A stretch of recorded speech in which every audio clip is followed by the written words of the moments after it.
I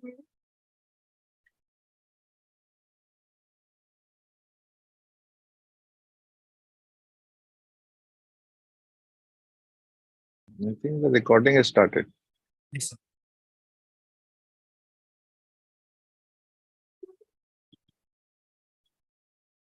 Namaskar. Hello and welcome to this ultimate episode of Tete-a-Tete with chroniclers of Modi Rajya. And we have been having stunning sessions from Randeep Sisodia, sir. And today is certainly a momentous day indeed. When we are concluding the phase one of this conversation, हमारे भारतवर्ष में कथाएं कभी समाप्त नहीं होती, केवल विश्राम लिया करती हैं. तो ये जो सप्ताह पारायण हम लोगों ने किया, today is so very special because it is the auspicious occasion of Radhashtami. And on this very day at 6:04 p.m., just a month back, India landed on the south pole of moon at the Shiva Shakti point. So it's also a day of commemoration of that Ardhanarishwar Bhav, the integral compact, what Sanatan Bharat has been treading all through, and of which Prime Minister Narendra Modi has perhaps risen to be one of the most illustrious mascot of in modern times. And as Randeep sir has been enlightening us with anecdotal evidences, his is not an opinion based commentary. It is all based on anecdotal reasonings, the factual understanding of things. We started this journey with the foundational facets of Narendra Modi ji's personality and the beliefs which shaped that personality, and then how this personality transcended into a differentiated and a unique style of governance. 51 long years in organizational work, that was a very important part, what Randeep sir mentioned. I think we just lost, yeah. So 51 long years in organizational work, and post that when Narendra Modi ji was given the daitwa, the responsibility of administering the state of Gujarat, which he did stupendously, I would say term after term, and then he transcended at the national level. So that was the session 2, where we learned a lot about how his decisive decision making, which has nation first, the integral benefit, the integral welfare of the entire country as a whole, that remains always in his vision and mission. And that's where we are seeing the exponential efficacy across. And then we went on for 4 long sessions on specific themes. And this was very important because the first 2 sessions, when they talked about the persona, the beliefs, and the unique style and governance, so those, I would say, the hypotheses or the assertions which were made over there, they got vindicated by the outcomes which we saw on the frontiers of nationalism and secularism, on the frontiers of Modinomics, where India is soaring high to become the 3rd largest economy in the world. We have touched upon the milestone of being the 5th largest economy. And then the session on national security was truly, I would say, eye-opening, and a lot of contemporary issues. We could see the play of the Modi government and a validation of the principles, what the tenets, what Randeep sir has really brought about in this series and also in his book, The Crusader.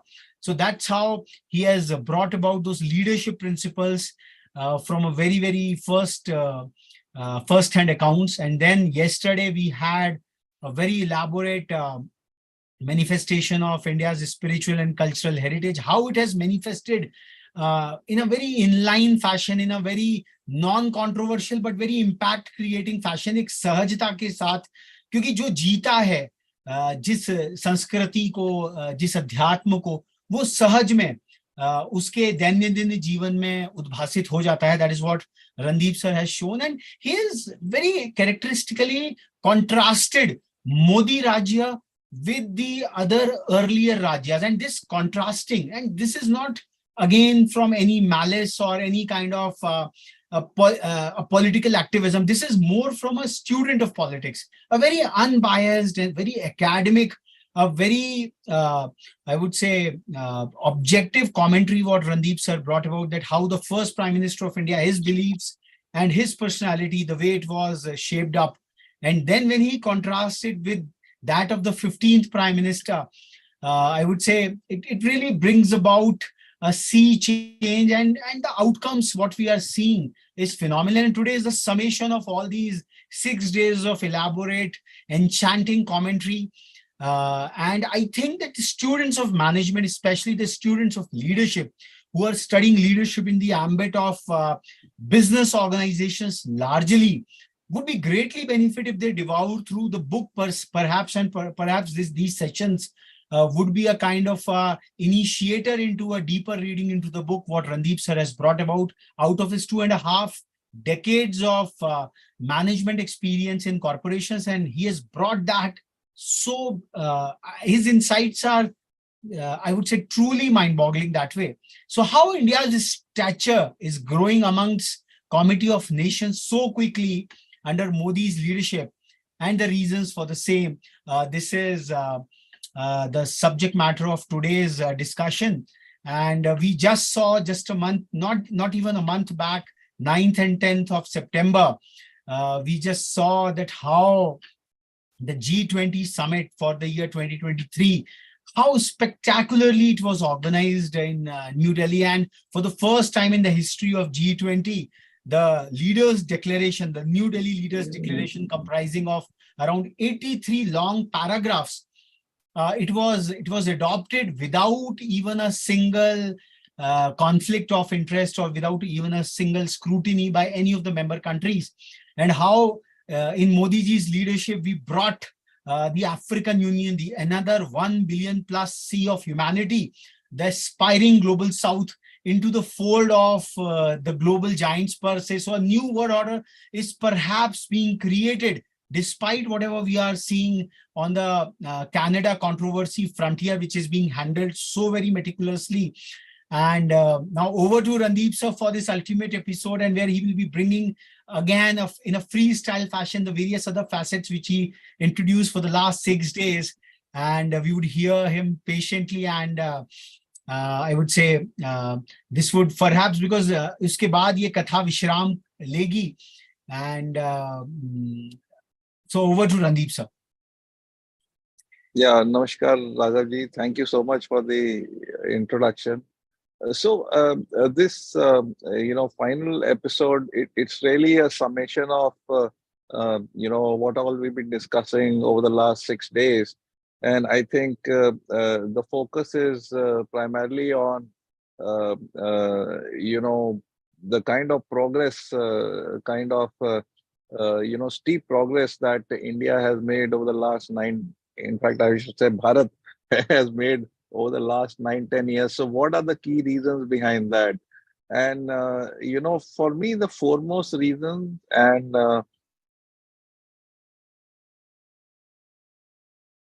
is the leadership, the leader. That's the number one reason.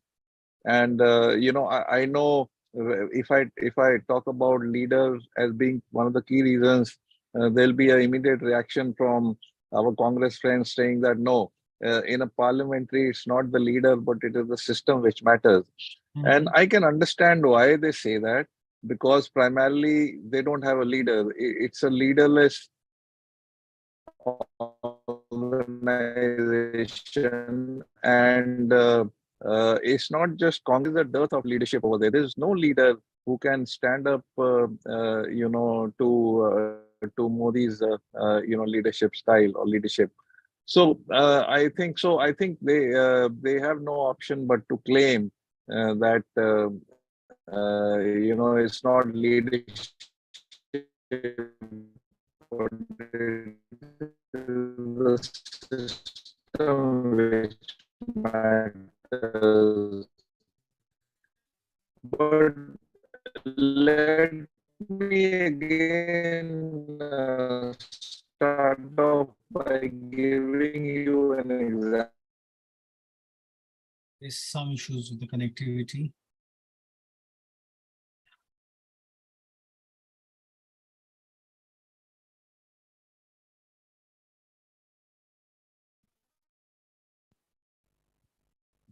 Just a moment. I think there's Hello.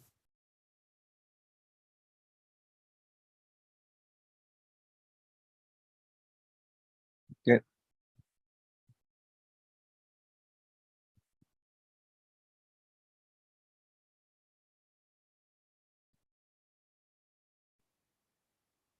Hello. yes, I can hear you.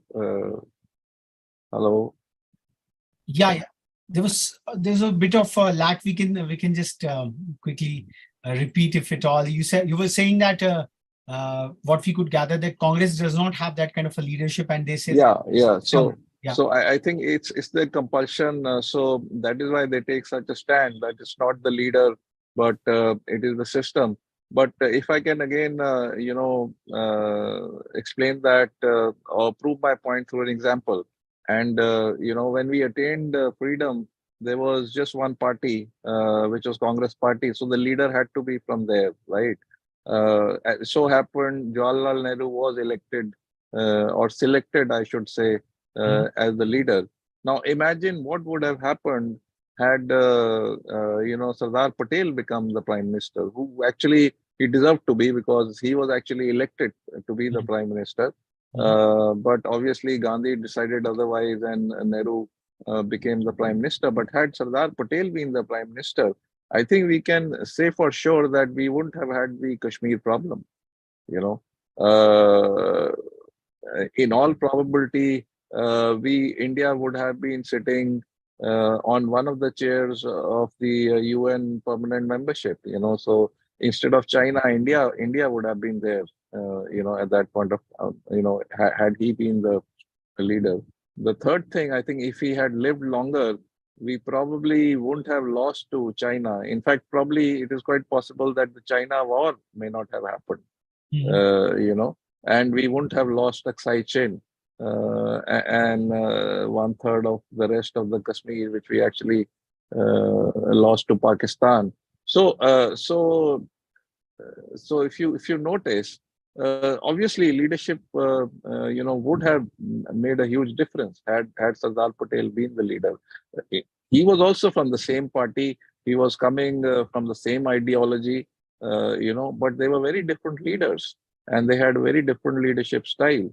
And Sardar Patel was somebody who had clarity of thought, who was extremely decisive. But Jawaharlal Nehru was exactly the opposite. Jawaharlal Nehru had a lot of ideas. He was a man of ideas, but the ideation confused him so much that there was an analysis paralysis kind of a situation that Nehru was always in. He was always in dilemmas because he used to think so much, and he was because of that he was highly indecisive. So. And obviously he had a worldview, utopian worldview, which was far removed from the realities of the times. And if you look at Sardar Patel, he was rooted person to the ground. He understood what the ground realities were, and he was a great executionist. And you couldn't say the same for Jawaharlal Nehru. So leaders do make tremendous difference. Let's be very clear on that. So that is one of the key reasons, why India, has done so tremendously well for the past so many years. And the other thing is, so when we talk about leader, what are the key qualities we look at a leader? Obviously commitment is one of the key areas. Honesty is another important aspect, and obviously decisiveness, as we talked about. And somebody like Modi has abundance of that, and of course the energy levels. Somebody uh, commitment and passion will bring in will bring out the best in a person. So those are the key qualities, and also very importantly, experience. Now, you asked the question as to why India had made such rapid improvement in the last 9 years, because Modi was an experienced guy. He had 13 years of experience of running a state. He exactly knew where the gaps were in the system. He knew how to fill those gaps up. He knew where the inefficiencies were, and he knew how to correct those inefficiencies. And so, as soon as he became the prime minister, he hit the ground running. Some of the decisions, some of the changes he brought about was very early on. In his tenure. I mean, those were key decisions. So, for example, we talked about demonetization. The one of the earlier episodes. We talk about GST, how quickly it got implemented. And they were some of the impractical problems, which were lingering on for the past, 50, 60 years. Those got sorted out. Ram Mandir got sorted out. We talked about GST, and now if you look at, women reservation bill has found, it's seen the light of the day. And, moving on, then we are going to see many other, uh, you know, uh, things which or many other issues which have been lingering on for so long. We expect that those to get solved, and then India can move on forward. So experience was one of the key aspects, if you ask me. Just imagine if somebody like, Rahul Gandhi was there in BJP who had no experience at all.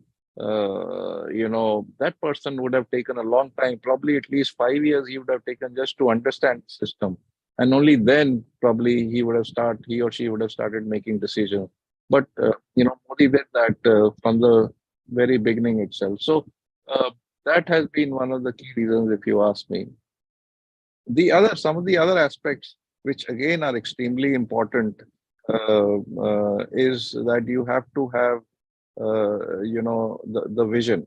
The vision uh, to lead I mean, you need to know where you want to take the country, going ahead. And you should have ambitious goals and the ability to execute. So again, I mean, if you take an example, when Modi started Jan Dhan, there was again, a lot of people who mocked that whole idea. But that converted into direct benefit transfers. And today, we are seeing that the whole of the welfare edifice is based on that jam trinity, which is Jandhan, which is Aadhaar, and which is mobile. So this ability to execute things, from the start to the end, from the beginning to the end, it really sets Modi apart, and even sets India apart. Now this whole direct benefit transfer system, a lot of countries are keen to understand this, and they want to apply it. Even Western countries, they are studying this, and they are keen to apply this in their own respective countries. Then you talk about digital again. People mocked it when we started, and today you see 40% of digital transactions across the globe are happening in India. India is the leader in that, and that is a technology of the future, wherein we are taking the lead. That is one of the key reasons. Our startup system is in such a robust, place. I mean, in 2014 we just had one unicorn. Today we have more than 110 unicorns, and all are, or most of them, majority of them are in the digital and in the IT space. So this ability to think through, to have a vision, and to have really ambitious goals. If we hadn't had those goals, we wouldn't have achieved this. People again mocked about this Wish Guru idea, but BJP always believed that it is our destiny to have a higher status in the comity of nations. And today, because we had that belief, and because we worked towards it, is the reason today we see that we are the Vishwamitras. We are leaders of the global, South, and we are well on our way to become, the Vish Guru of the future. It is a very clear, possibility now, which 10 years back people used to laugh about. Now I don't think anybody is laughing about it. People, I mean, even globally, it is now being recognized that we are one of the top three powers, and who have a huge impact on global decisions. So that is, another key aspect. And of course, one of the biggest aspects is to have the winning attitude, and that is something which you have if you have pride in your identity. And that is what Modi tried to bring in very early on when he talked about our rich, cultural and spiritual heritage. Uh, it's like, India were in a situation wherein Hanuman was when he reached the Seashore. Yeah. Yeah, and it was somebody like a Janwant who had to make Ah, him realize what his real powers were, and that is when he realized, he understood, he got inspired, and he jumped. So India was probably in a similar situation before 2014. We were basically rootless. We had no pride in our knowledge systems, in the ideas, in the philosophy that we actually gave to the world. So we were actually moving around like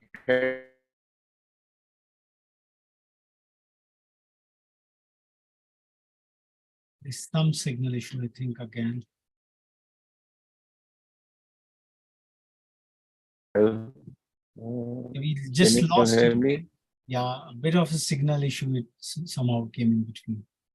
So you were saying that Yeah, India's position was like that of a Hanuman yeah, yeah, who had Balasamay Ravi Bhakshiliyo.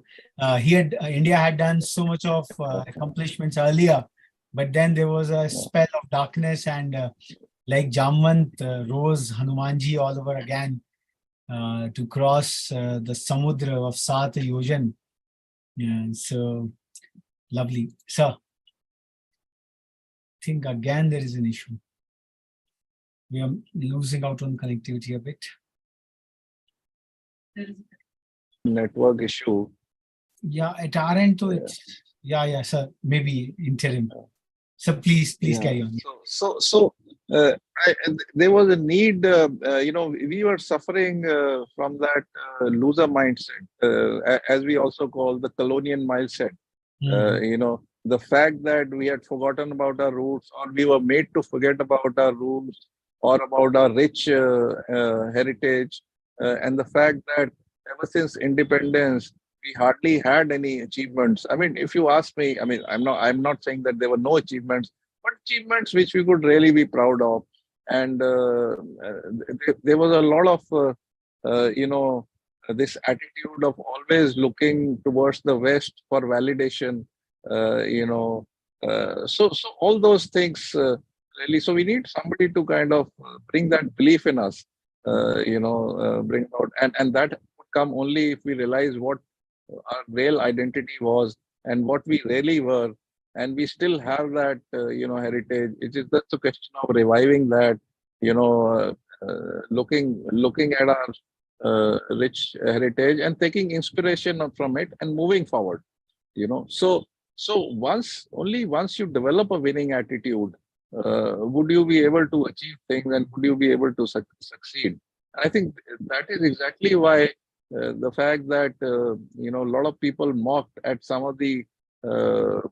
some of the initiatives which Modi took in early on in his prime ministership, was because they just couldn't believe. They just didn't have that winning attitude. I mean, they just thought that this is something which again we are going to feel. We are going to fail. We had tried probably things which were Again, there's some, yeah.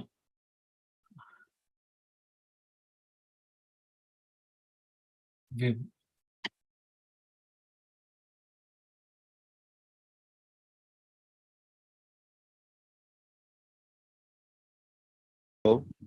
yeah, we just yeah, lost a few minutes back. Yeah. yeah, yeah. So, so where was I? So I was The saying, winning attitude, you were talking yeah, about the winning attitude. Yeah. yeah, because there was so much of mockery for some of the initiatives which Modi was taking earlier on, uh, because they were so grand, and they were actually probably a lot more challenging than some of the things we had done in the past, and yet failed. So people thought that this is something which is so challenging that we will never succeed. So they started mocking it. It's primarily the colonial or the loser mindset. But Modi went into it having the belief that we could do it. And eventually we did it. And today, we are in a situation, I mean, I like we discussed, with regards to one of the uh, one of the journalists asked the Sorry, uh, sorry. We're very sorry for that. the external affair Yeah. official Uh, that, yeah. well, we've had safe havens in Pakistan. We did surgical. Hello. Yeah. We lost again for a So while. today, Yeah. am I audible now? Yes, sir. Yes, Is sir. it on? Perfect. Perfect, sir. Yeah. So, so, like I said, so today we are in a situation wherein I think again there's an issue. Or, or today we are in situation wherein people have huge expectations, and probably expectations which now maybe Pakistan, we destroyed the safe havens. How do you Canada? So which obviously that is a bit laughable. But again, the fact remains that now people are brimming. India and Bharat is brimming with confidence, and it is good because people feel that we can do anything, and that Modi hai to mumkin hai is term which people really use it very seriously now. So, winning attitude is another important aspect. And then, of course, ability to communicate is another thing. When you talk when you talk of about,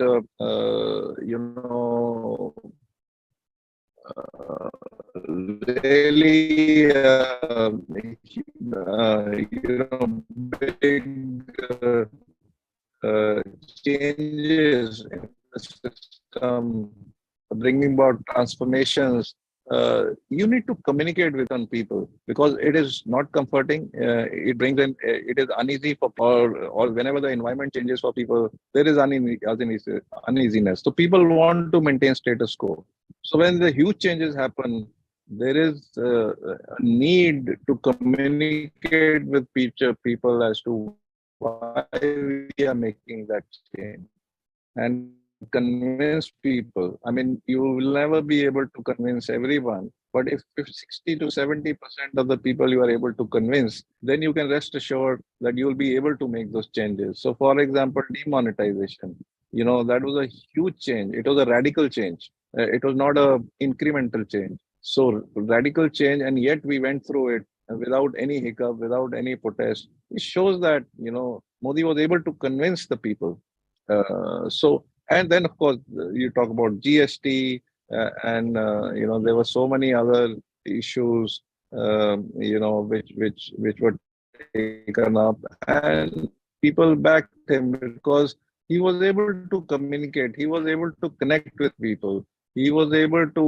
So one is the ability to communicate and connect, but also he would talk through his actions. His actions, his sincerity, his honesty. People could clearly see through. So that was another key aspect. And again, the last aspect I want to talk about, which is very important for a leader, is to lead by example. To walk the talk.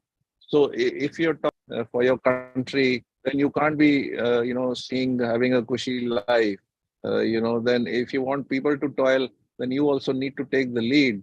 And with Modi, we know that he himself works for 16 to 18 hours a day. So then he can demand also similarly from people who work for him, and they don't mind it because they see, okay, the leader is working. So they don't mind in putting in those extra efforts, extra hours. You can't have a situation where every 15, 20 days or every once a month you go abroad. You kind of vanish somewhere in thin air for 15, 20 days or maybe even a week and come back. That situation cannot happen. Then you won't be able to deliver or execute things. So you have to lead by example. Similarly, if you talk about rooting out corruption, you can't be in a situation where you yourselves have 5, 10 cases against you and you are moving around on bail. That nobody is going to believe you. And so, you will not have a corruption-free system. You have to lead by example over there. Similarly, there are other aspects. We talked about hard work. We talked about corruption. You have to be seen with the people. So in crisis situations, when country is facing a crisis, you have to be there. So for example, you see Modi on the borders very often, especially if there is tensions are high. He would go down to the border. He'll talk to the Jawans. He'll motivate them. Very often, even on festivals, he'll spend his festivals with either the Jawans or some laborers or some people who actually are the ones who are toiling for the nation. So you have to be there. You have to understand their aspirations. You have to understand what they are going through, and you have to be there with them physically to show that you are there for them. So leading by example is again very important. And if you're wanting to you want people to think about India first, to think about the nation, to make sacrifices, then you are the one who has to make the maximum sacrifices. So you see that with Modi. So now, can you see anybody else doing that? I mean, because the point is moving ahead, the next 5, 10 years, we do need to, kind of continue and even make more sacrifices. I'm not saying sacrifices in terms of putting in more efforts, giving in more number of hours, so those are some of the things. So we need somebody who can lead by example, somebody who can toil, somebody who can be of service to people, somebody who's sincere.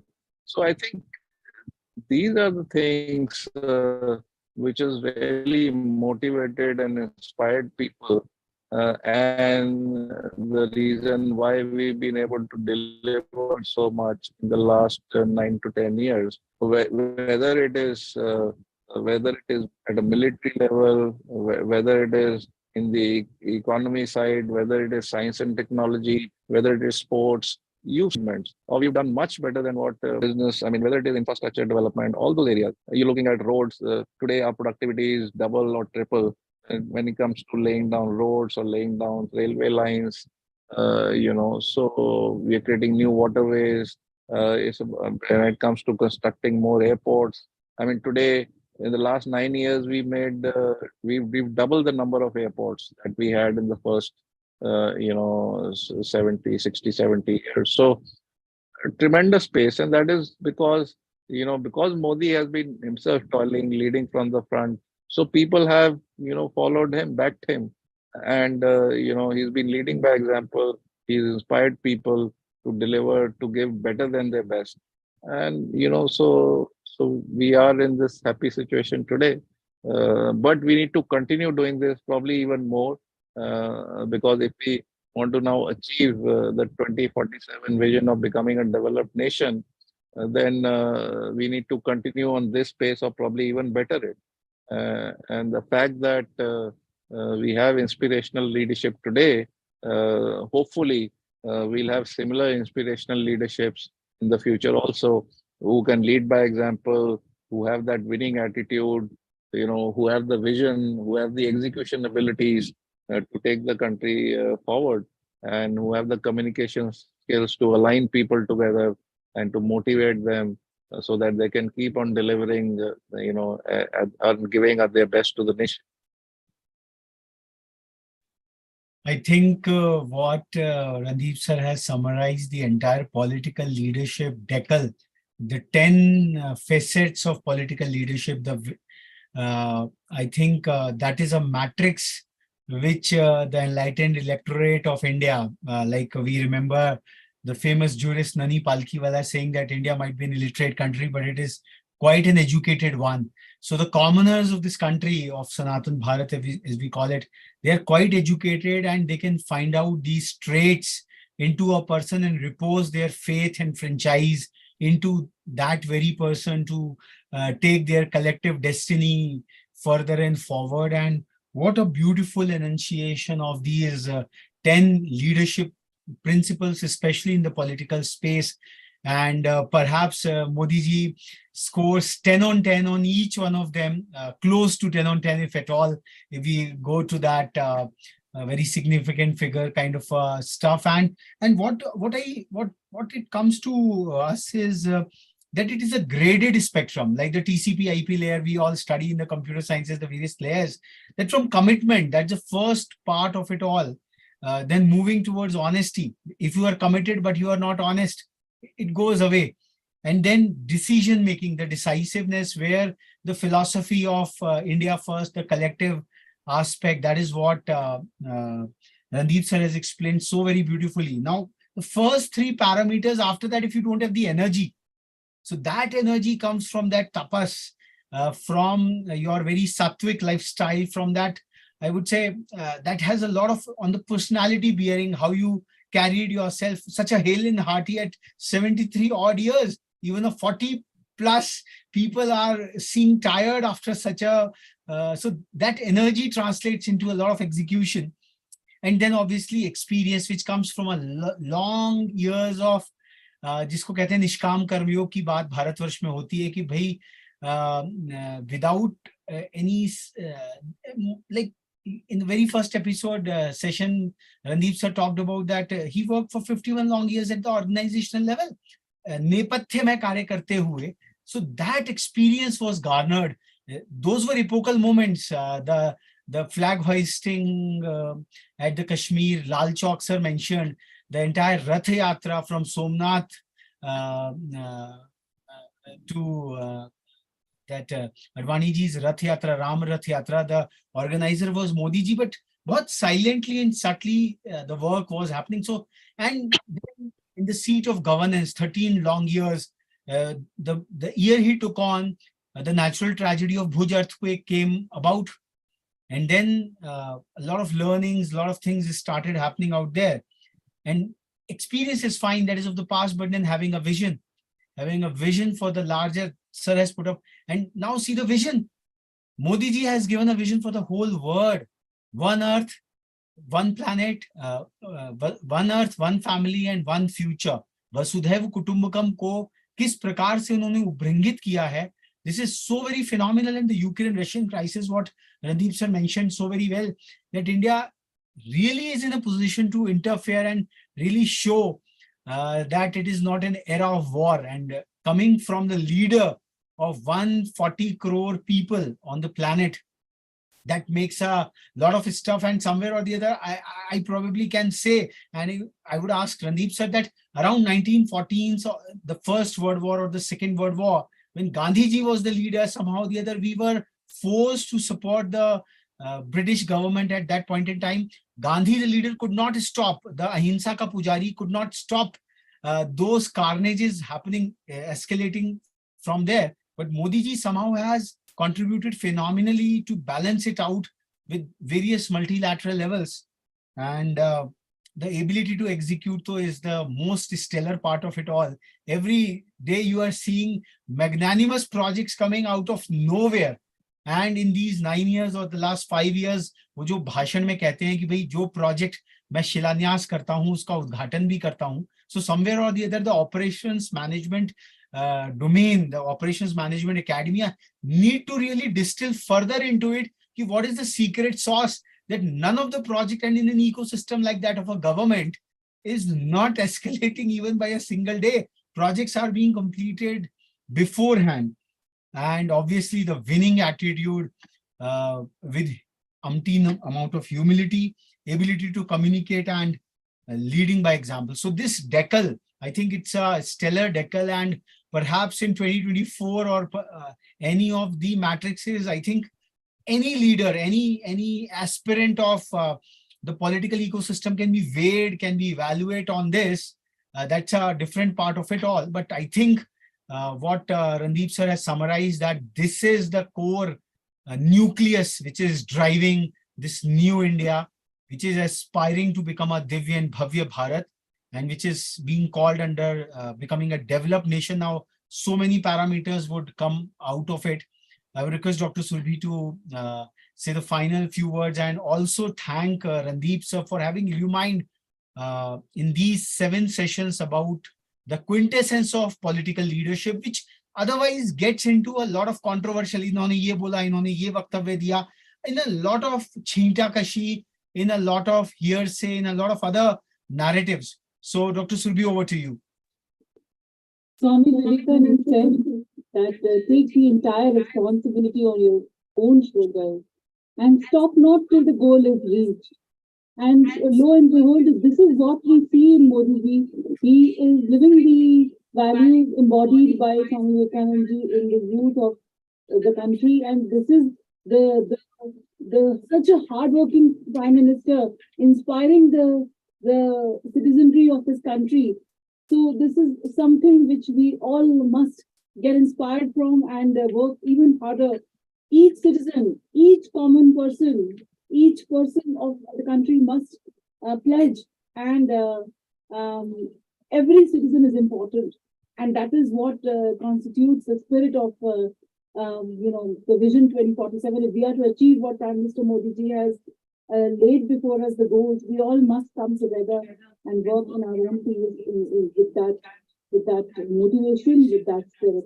I thank Randeep sir for illumining us so beautifully and such painstakingly. He has listed out the various nuances and the incidents, and the anecdotes, and in such a vivid manner, and the persona and the life journey of Modi ji has been elucidated so very beautifully before us. Thank you so much, sir, for taking out so much time, precious time from your schedule, and illumining us all. This is indeed, as I said earlier, the leadership for the girls. Thank you so much. Yes, Thank you. Thank you. It was a pleasure. Thank you for having me. Yeah, and since Randeep sir has mentioned time and again the impact of Swami Vivekananda, the Narendra Nath Datta. So I would like to put this session, this series to Vishram by bringing about one quotation from Swami Vivekananda, that good motive, sincerity, and infinite love can conquer the world. One single soul possessed of these qualities can destroy the dark designs of millions of crooks and brutes. And I feel that there is no other person than Narendra Modi ji who is really the manifestation of this very, I would say, Vedantic aspiration, Vedantic thought, what Swami Vivekananda asserted so very long back, So Modi ji is the living embodiment of this spirit, that one single soul possessed of these qualities can destroy the dark designs of millions of crooks and brutes. And Randeep sir has really documented that phenomenal journey of the Prime Ministership of Narendra Modi ji, and we really wish and pray that he has been observing and evolving, and maybe a sequel comes through and we get further illumined. और एक हमारे भारतवर्ष में एक बात होती है, अगर हम किसी को भजते हैं, ये हमारी आध्यात्मिक भावना में भी है, तो उसके भी कुछ तत्व हमारे अंदर आए, तो जो लीडरशिप के नगेट्स हम किसी भी क्षेत्र में हो, किसी भी लेवल पे हम लोग कार्यरत हों, पर ये जो नेतृत्व कौशल का जो विधान आपने प्रस्तुत किया है, और मोदी जी एक साक्षात उसके अनूठे उदाहरण है, उनको अप्रिशिएट करना एक बात है, उनको अपना समर्थन देना एक बात है, बट कहीं ना कहीं मुझ में भी वो सत्य उद्भासित हो, in each one of us it occurs. तो यही इसी प्रार्थना के साथ we take leave at this moment with Randeep sir, and thank you so much from the depth of our heart for taking out time and really curating this session. And this content would really help all across. We from the Rethink India Forum would be proliferating it further and building up a kind of an engagement activity, so that youngsters, apart from the grapevine kind of a political narrative which keeps on happening, this is a objective, first principles, anecdotal, evidence-based narrative what Randeep sir has built upon. And this is the need to really for a Divya and Bhavya Bharat. Thank you so much, sir. Namaskar. Thank you for having me. Namaskar.